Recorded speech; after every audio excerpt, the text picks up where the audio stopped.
Welcome, friend.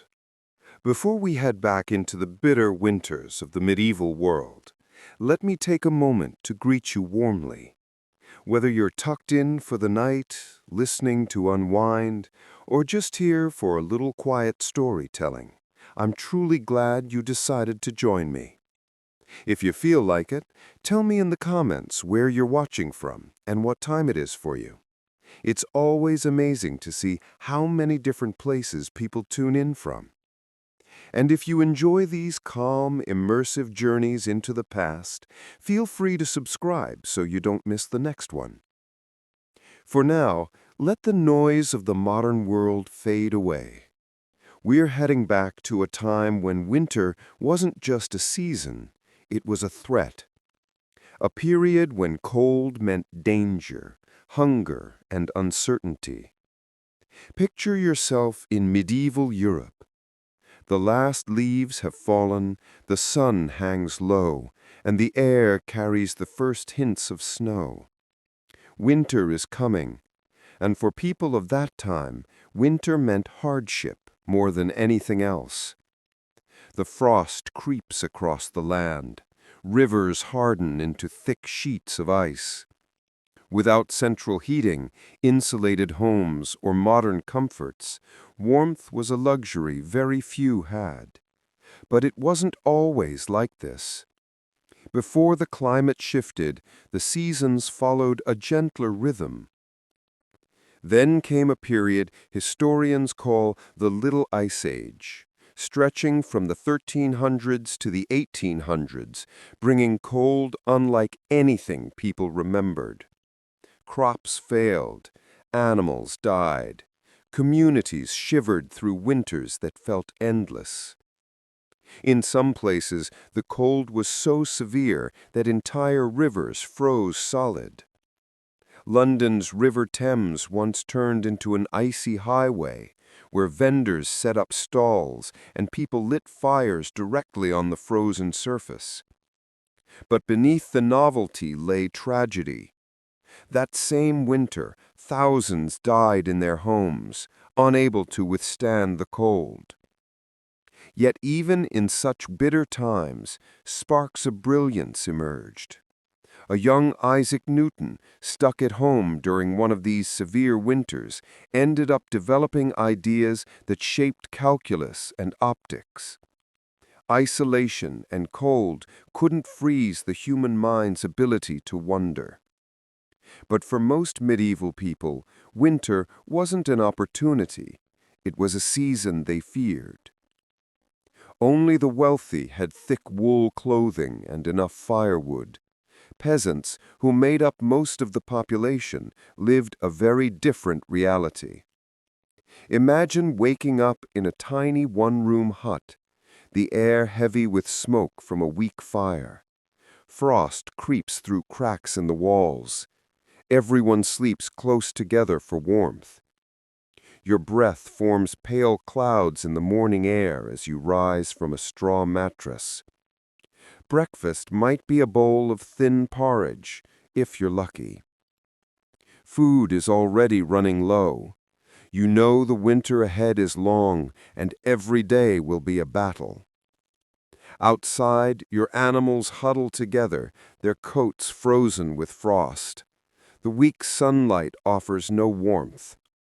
You trek into the woods to gather firewood, your fingers turning numb and raw as you work. Without fire, your family won't make it through the night.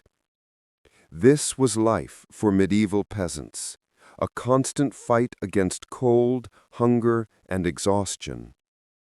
And yet, even in these harsh months, there were moments that lifted spirits. People of the Middle Ages lived deeply connected to the cycles of nature. They celebrated festivals and rituals that broke the monotony of cold months. One such celebration was the Feast of St. Stephen on December 26th, one day of joy in a season of struggle.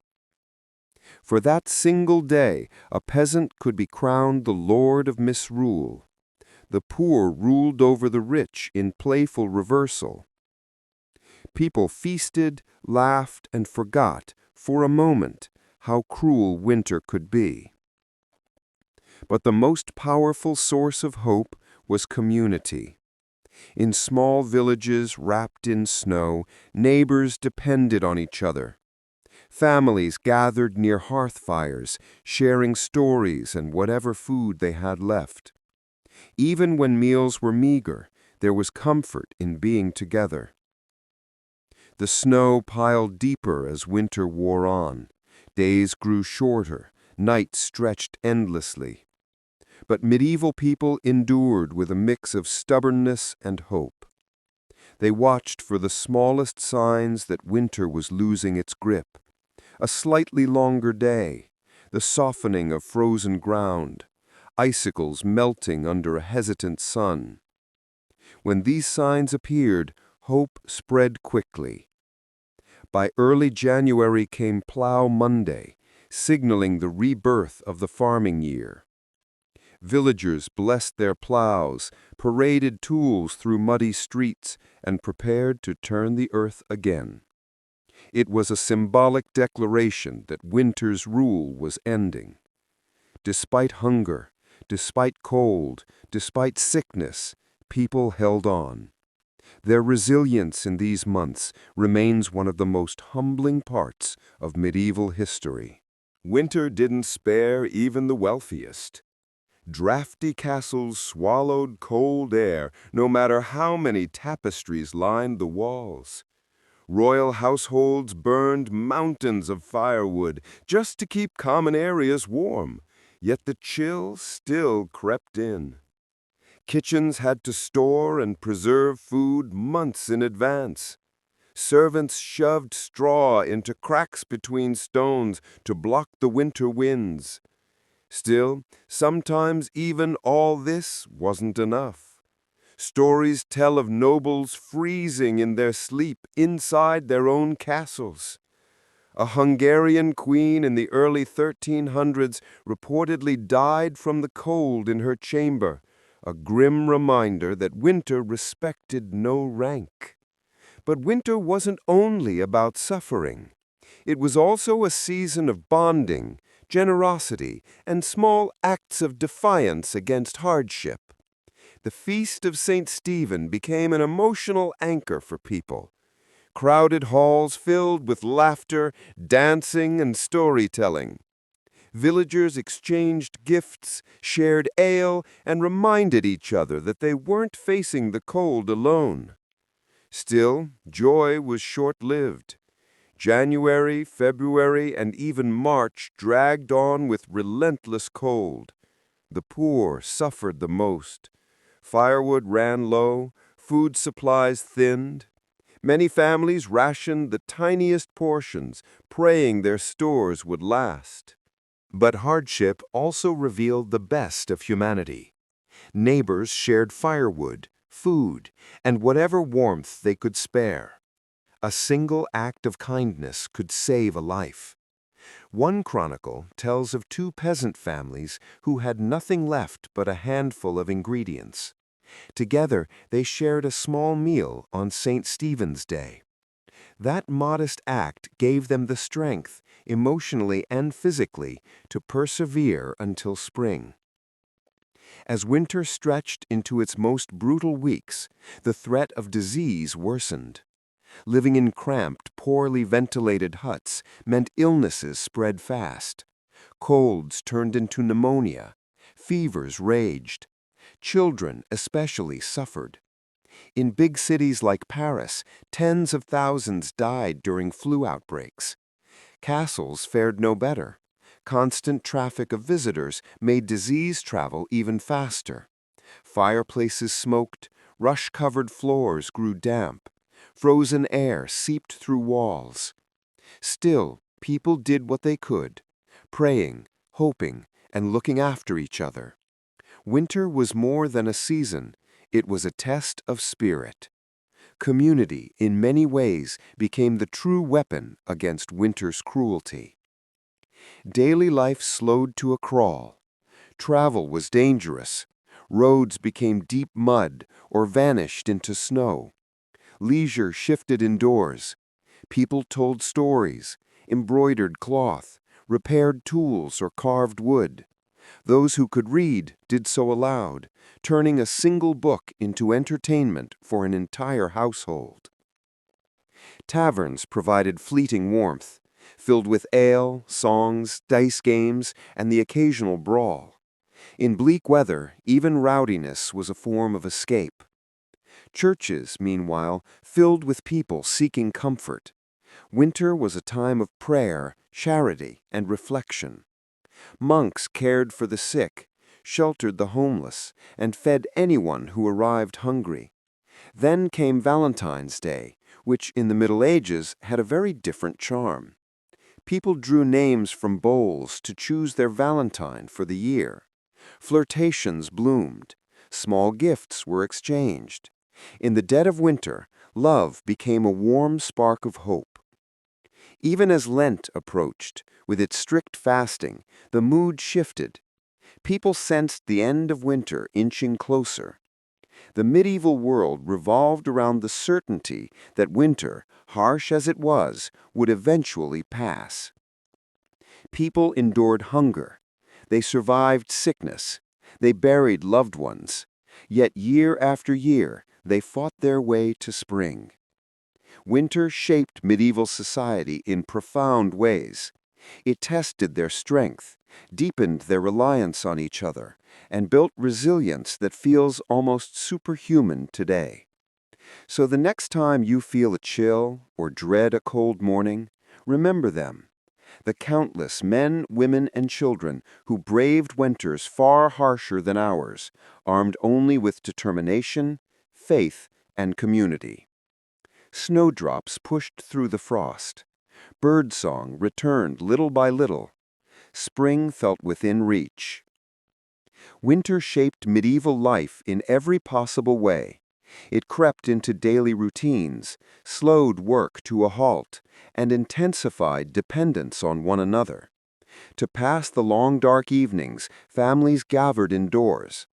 Travel was unsafe, daylight was scarce, and so the home became the center of everything. Stories, songs, and quiet crafts filled the hours. Women sewed and spun wool.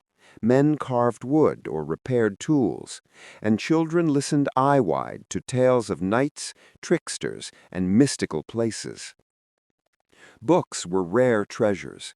Only the wealthy owned a few volumes, prayer books, legends, or moral tales. Those fortunate enough to read often read aloud, turning a single book into entertainment for an entire household. Not all winter amusements were noble.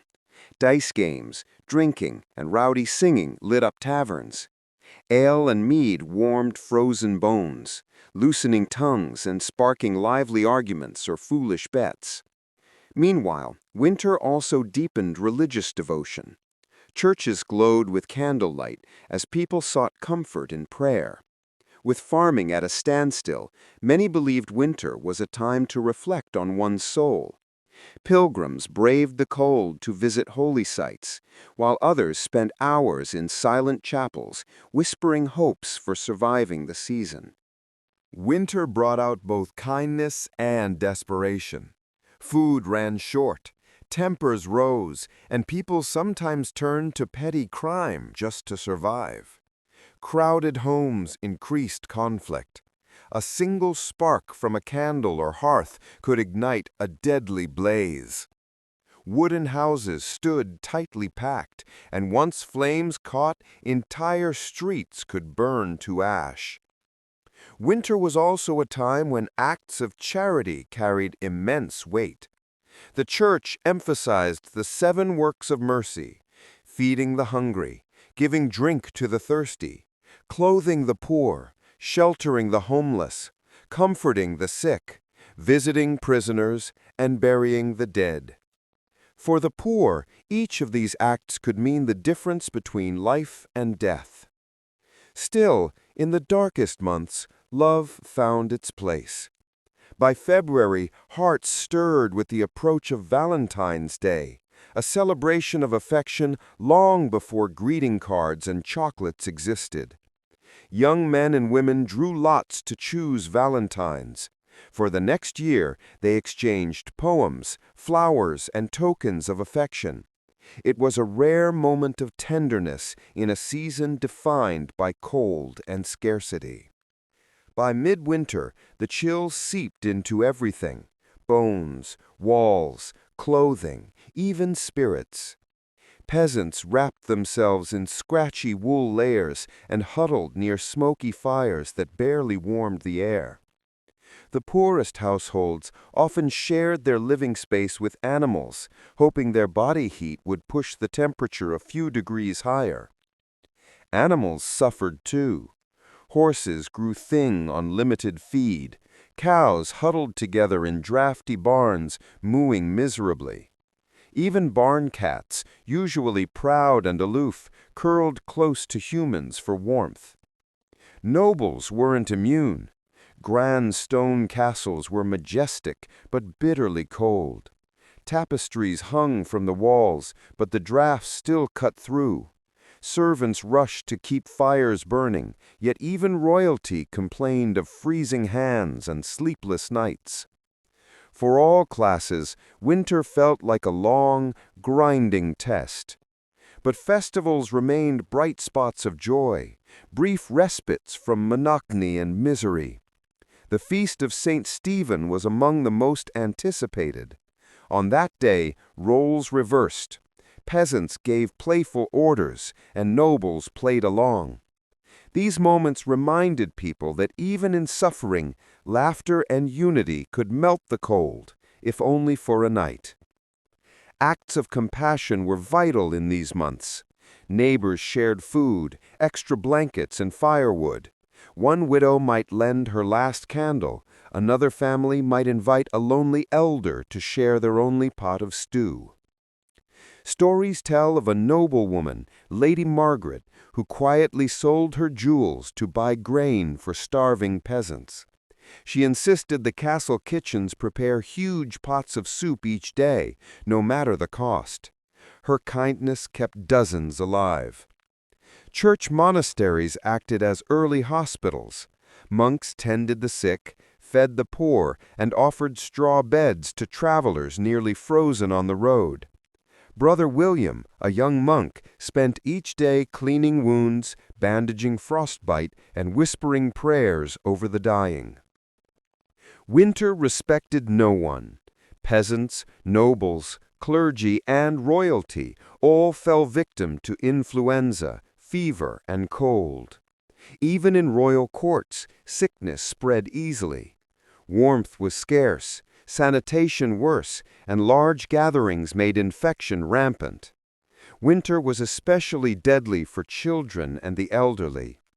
Infants born in winter faced almost impossible odds.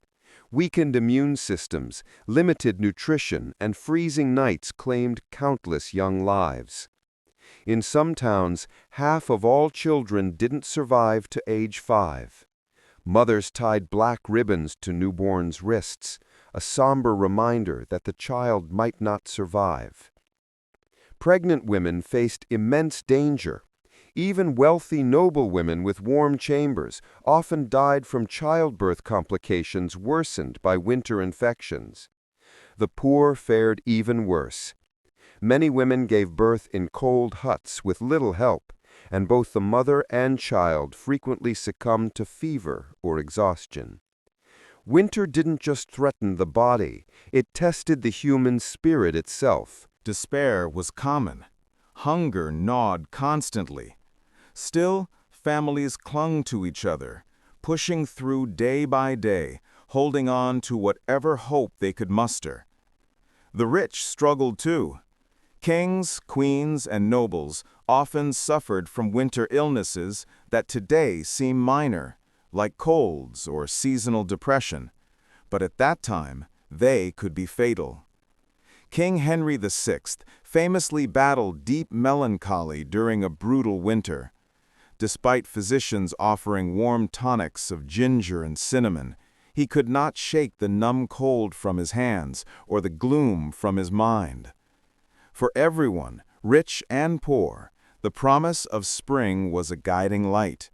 People longed for the thaw, for the first shoots of green, for the return of birdsong.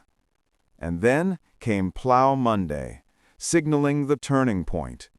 Villagers, their faces smudged with soot for luck, paraded through muddy lanes with brightly decorated plowshares. Songs echoed through the thawing air. Even the smallest sign of spring, melting ice, softer soil, lifted spirits that had been crushed by months of cold and hunger. Across all ranks of society, from kings to peasants, spring brought newfound energy. Great halls echoed with music and dance again. Tables, once barren, now hosted feasts with roast meats and early vegetables. Even the poorest families felt hope return. They stepped outside, blinking in the brighter light, checking their small fields and gardens. Giles, a humble farmer, clutched a small pouch of saved seeds, the promise of survival for his family. Agnes, the elderly widow kept alive by her neighbor's kindness, stirred a pot of pottage with trembling hands. She whispered a shaky prayer of gratitude. She had survived another winter. Winter had been brutal, but resilience was stronger. For medieval people, winter always meant hunger. Crops ran out, livestock died, and families often lived on nothing but hard bread, dried peas, and salted meat. In extreme winters, starvation was rampant. During the famine of 1315, storms destroyed crops across Europe. People ate grass, roots, even boiled animal hides just to keep going. Some heartbreaking accounts describe parents smothering children to spare them slow starvation. Others stole out of desperation, with punishments as harsh as hanging. Disease followed famine like a shadow. Malnutrition made people easy prey for influenza, dysentery, and pneumonia. Crowded homes spread sickness fast, and medieval medicine, leeches, herbs, bleeding, could do almost nothing to help. Still, winter was faced with grim determination. People held on, hoping the snow would melt before the food ran out. Winter travel was a nightmare. Roads vanished into snowdrifts or became deep mud pits. Blizzards disoriented travelers, making even short journeys deadly. Fire was an ever-present danger. Homes were heated with open flames. One accident could wipe out a whole neighborhood. Fires raged through medieval London multiple times, killing thousands who couldn't escape in the smoke and confusion. Animals struggled too. Horses collapsed from exhaustion. Oxen grew thin and weak, their breath turning to mist as they pulled heavy loads through snow and ice. Tools cracked, wheels broke, and wagons froze to the ground. Yet even in the bleakest moments, people found reasons to celebrate. St. Stephen's Day, with its mischief and role reversals, gave the poor a rare taste of joy. These small celebrations kept spirits alive when everything else seemed bleak. Hope was the torch that carried medieval people through winter's dark. Every household, rich, poor, noble, or servant, waited eagerly for spring's arrival. Snowdrops breaking through the frozen soil felt like miracles. A little more sunlight each day lifted hearts. Bird songs returning after months of silence felt like blessings. Medieval people understood that winter, no matter how cruel, would always yield to spring. And that knowledge kept them alive, emotionally as much as physically. With every thaw, every drip of melting ice, every green shoot, the message was clear. We endured. We survived another winter. Winter in the Middle Ages wasn't only harsh, it was deadly. Malnutrition made communities weak and vulnerable. Illness spread fast in cramped, smoky rooms. Even simple colds often turned fatal. Medieval medicine struggled to keep up. Doctors relied on bleeding, purging, and strange herbal mixtures. Many of their treatments only worsened patients' conditions. One of the darkest winter threats was the spread of plagues and epidemics. The Black Death of the 14th century cut across Europe like a scythe. Weakened by hunger and packed together indoors, people had little resistance. Entire families died, sometimes in a matter of days. Villages were abandoned. Cities fell silent except for the toll of church bells announcing yet another death. A letter from a man in Pistoia, Italy, paints the nightmare vividly. He described deserted streets, closed shops, and the stink of mass graves. He begged his brother not to visit, for fear he too would perish. Winter amplified all of it: cold, sickness, hunger, fear. For many medieval families, surviving one winter meant defeating death itself. The most vulnerable during winter were always the same: babies, the elderly, and pregnant women. Infant mortality was heartbreakingly high. Cold nights, weakened immune systems, and lack of nutrition often claimed newborns before spring arrived. Some families tied small black cords around a sick infant's wrist to prepare for burial. It was a quiet symbol of grief before the loss even happened. Pregnant women faced constant danger. Poor nutrition, unsanitary conditions, and winter infections often led to fatal childbirth complications. Even royalty wasn't safe. A tragic account tells of a young noblewoman who went into labor too soon during a harsh cold snap. Her attendants kept a fire roaring, wrapped her in furs, and prayed for her survival. But the baby didn't breathe, and by week end, the mother passed as well. Elderly people suffered terribly too. Cold stiffened their joints, weakened their hearts, and left them bedridden. Many slipped away quietly during the longest nights of the year. Winter, in many ways, thinned populations long before modern diseases arrived. Nature itself seemed more hostile in winter. Freezing storms battered coastlines, rivers flooded entire towns, and blizzards swallowed roads and farms. A powerful storm in 1099 sent massive waves crashing into English towns, drowning countless people. Another North Sea flood in 1219 swallowed whole villages in the Netherlands, claiming more than 50,000 lives. With no early warning systems, medieval people faced storms with nothing but prayer. Homes of timber and thatch stood no chance against violent winds. Families were often trapped inside as floodwaters rose. Winter didn't just freeze the land, it reshaped it with destruction. Even kings were not spared from winter disasters. King John of England famously lost his crown jewels in a marshy floodplain known as the Wash. A sudden winter surge swept away his supply train and nearly drowned him. He survived, but the loss devastated him. A few days later, weakened by illness and stress, he died. Winter never bowed to rank or power. But winter's greatest enemy was often the cold itself, unyielding, merciless, constant. Imagine trying to sleep with no insulation, no heater, and a single smoky fire that barely warms the air. The chill sinks into your bones, your breath fogs in the dark, and your fingers grow numb even under layers of wool. Frostbite was common. Hands, feet, even ears turned black and lifeless from exposure. Sickness thrived in the tight, sealed rooms where families huddled together. A single cough could infect an entire household. Winds howled through cracks in walls. Fires sputtered out. Wood ran low. Families prayed the embers would survive the night so they wouldn't wake to a frozen home. Medieval writers described winter as a living enemy, a force that clawed at man and beast without mercy. For the old and frail, winter was often a final chapter. People whispered prayers over sleeping elders, hoping they'd wake in the morning.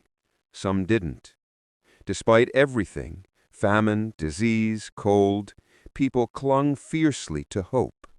In the epic English poem Piers Plowman, a line captures the spirit perfectly. "To frostbite and snowfall, hope stands, and spring shall return." This simple belief sustained medieval life. They endured endless nights, shivering mornings, and silent hunger because they trusted that winter was temporary. Acts of kindness were lifelines. A neighbor sharing bread, a family offering a warm hearth, monks distributing soup to the starving. Even children learned early that surviving winter required cooperation. One shared coat, one shared fire, one shared meal could mean everything. People sang to lift spirits, told stories to distract from fear, and prayed together for strength. Winter was cruel. The community was powerful. As months dragged on, the human spirit was tested in every way. Food dwindled to crumbs. Firewood stacks shrank dangerously low. Even the strongest adults grew weak and thin. When storms raged, homes creaked and shuddered. When sickness struck, people huddled together and waited, hoping for recovery. Still, they endured. Medieval people measured life not by years, but by winters survived. Each winter was a battle. Each spring was a victory. Parents whispered to their children, "Hold on, the thaw always comes."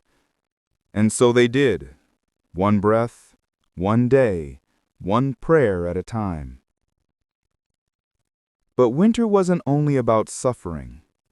Oddly enough, it also fostered some of the strongest bonds in medieval society. Families spent more time together.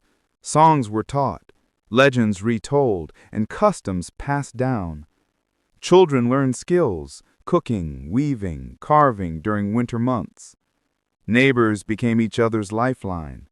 Sharing warmth or food wasn't charity, it was survival. Villages worked together to dig out roads, repair homes, and care for the frail. If a family lost its fire overnight, others rushed to help rekindle it using glowing embers carried carefully in pots. These small acts created a powerful sense of unity. Winter welded communities together like no other season. In many ways, the harsh cold forged the warmest relationships. Winter's grip finally began to loosen around late February or early March.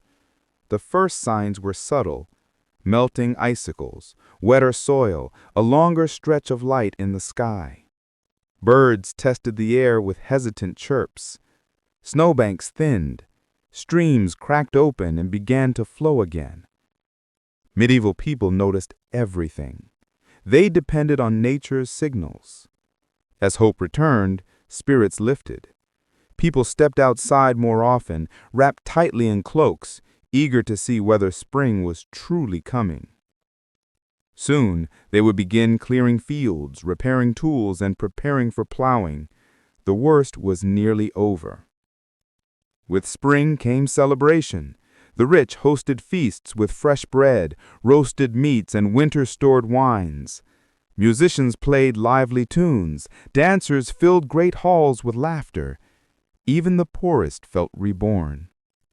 They opened shutters long sealed against the cold and let fresh air sweep through their homes. Children played in muddy paths, happy to feel sunlight again. Farmers blessed their seeds. Mothers washed blankets stiff with winter smoke and frost. A new season meant new possibility. After months of bleakness, the world seemed vibrant again, alive, hopeful, forgiving. Every spring was a reminder of one truth medieval people lived by: winter never wins. It may be long, brutal, and relentless. It may take lives, weaken bodies, and test hearts, but it always ends. And that knowledge carried people through the darkest nights. For medieval families, reaching spring wasn't just survival, it was triumph, a victory earned through courage, community, and unbreakable will. They stepped into the warm light of spring knowing they had faced winter head-on and endured. Generation after generation, that resilience shaped the medieval world, and even today their strength echoes in the stories they left behind. As winter pressed on, its grip felt endless. The cold settled deep into every home, every body, every thought. People spoke softly, moved slowly, and tried to conserve whatever energy they had left. Fires burned low. Food stores were dangerously thin. Hope became more important than bread.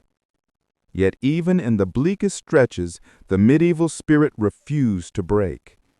Near the end of winter, families told stories passed down from their ancestors, tales of years even harsher than this one, of storms that lasted weeks, of villages buried in snow.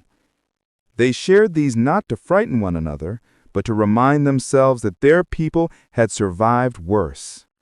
And if their ancestors endured, so would they. People whispered prayers in the dark, asking for strength to face one more night, one more frost, one more biting wind. Winter was a silent enemy, creeping through cracks and shadows, but hope was louder. In many villages, people marked the last days of winter with small rituals.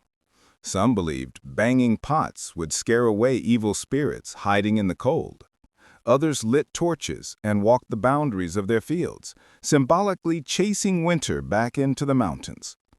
Children gathered twigs to build tiny winter dolls, meant to represent the cold spirit.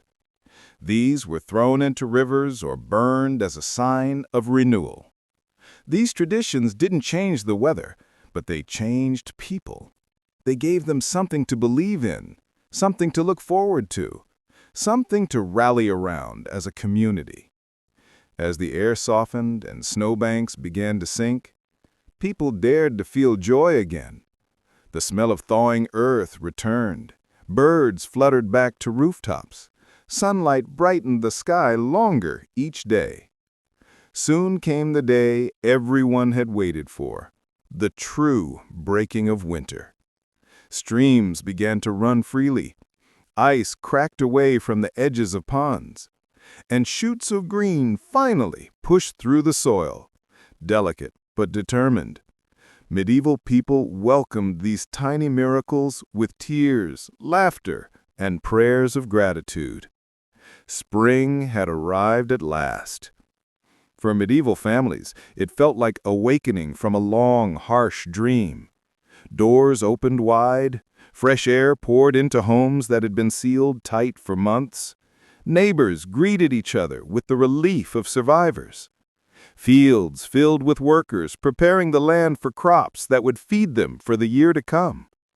Children ran without fear of frostbite. Mothers hung blankets outside in the sun.